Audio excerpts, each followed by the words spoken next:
परिणाम हम लोग के पक्ष में आएगा और हम लोग बिहार के अंदर तो चारों का चारों सीट एनडीए जीतेगी और झारखंड में भी 2/3 बहुमत से सरकार बनेगी, तो एनडीए की सरकार बनेगी ही। तो हम लोग चारों का चारों सीट जीतेंगे और सेमीफाइनल क्या, हम लोग फाइनल जब खेलेंगे तो 225 सीट का जो हम लोग का लक्ष्य रखा गया उसको भी प्राप्त करेंगे। निश्चित रूप से फिर से सरकार हम लोग की बनेगी।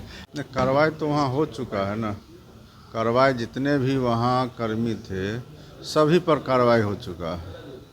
फिर से दोबारा ऐसा कहीं भी किसी तरह का नहीं घटना घटे, उसके लिए विभाग पूरी तरह से सचेत है और कार्रवाई के साथ साथ वहाँ हम लोग सुविधा भी बढ़ा रहे हैं और भी राशि बढ़ाने की आवश्यकता होगी तो भी बढ़ाएंगे, जिससे कि आगे किसी तरह का कोई कठिनाई नहीं हो। सर, उपचुनाव के परिणाम आने वाले हैं, परिणाम हम लोग के पक्ष में आएगा और हम लोग बिहार के अंदर तो चारों का चारों सीट एनडीए जीतेगी और महाराष्ट्र में और झारखंड दोनों प्रदेश में एनडीए की सरकार बनेगी और झारखंड में भी 2/3 बहुमत से सरकार बनेगी। झारखंड में हम लोग भी गए थे चुनाव प्रचार में, बहुत सारे बिहार से भी लोग गए हुए थे, तो वहाँ तो पूरा जनता का समर्थन मिल रहा है एनडीए को और एनडीए की सरकार बनेगी ही।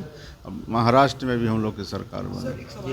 बिहार में जो 4 सीट पर उपचुनाव हो रहा है, कहा जा रहा है 2025 का सेमीफाइनल है। नहीं, ये सेमीफाइनल क्या रहेगा, लेकिन जो हम लोग चारों का चारों सीट जीतेंगे और सेमीफाइनल क्या, हम लोग फाइनल जब खेलेंगे तो 225 सीट का जो हम लोग का लक्ष्य रखा गया उसको भी प्राप्त करेंगे। निश्चित रूप से फिर से सरकार हम लोग की बनेगी। लेकिन ये चारों सीट और ये असर तो पड़ेगा ही ना, जब विपक्ष एक भी सीट नहीं निकाल पाएगी जो उनका जीता हुआ सीट है तो इसका तो असर उन पर पड़ेगा ही।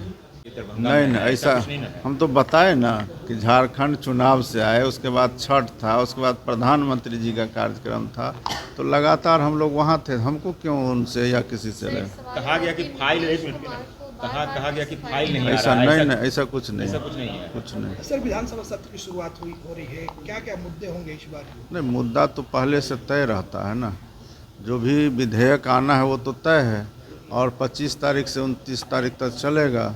5 दिन का सत्र है और जो भी सत्र चलता है उसमें तो जनहित के बहुत सारे मामले रहते ही हैं ना। विपक्ष कह रहा है कि मुद्दे पर घेरने वाला है। विपक्ष का कभी चला है जो चलने देंगे, वो सब कई मुद्दे पर घेरने की तैयारी में। उस घेरने के लिए वो लोग स्वतंत्र है ना, लेकिन घेरेंगे किस मुद्दा पर ये तो बता दे।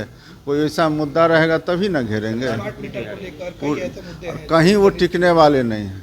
ये मेरा कहीं भी दिया हुआ बयान नहीं है। जो भी आप लोगों ने देखा है, चाहे वो अखबार हो या चैनल हो, वो खुद से लोगों ने क्रिएट किया है। मेरा कहीं भी बयान आप दिखा सकते हैं, ना लिखित में ना मौखिक रूप से, अब कहीं भी मेरा बयान नहीं है। वो खुद से तैयार किया हुआ लोगों का है। हम लोग का इसमें कहीं कोई ना नाराज़गी है और हम तो थे ही नहीं यहाँ, ये बात तो सत्य है ना। नहीं, हम तो झारखंड चुनाव से आए, उसके बाद छठ पर्व था, उसके बाद फिर प्रधानमंत्री जी का कार्यक्रम हो गया, तो उसमें यहाँ हम जब थे ही नहीं तो अपने लोग मन से लोगों ने उसको बना दिया खबर। इसमें वो तो बस एक दिन का बात है ना। अब 24 घंटे के बाद कल आप देख लीजिएगा, इस समय तक तो फिगर साफ हो जाएगा। एनडीए की सरकार हर हाल में वहाँ बनने जा रही है और इंडिया गठबंधन कहीं नहीं न जाए। हमेशा किसी न किसी इशू को लेकर के जिला में जाते ही हैं।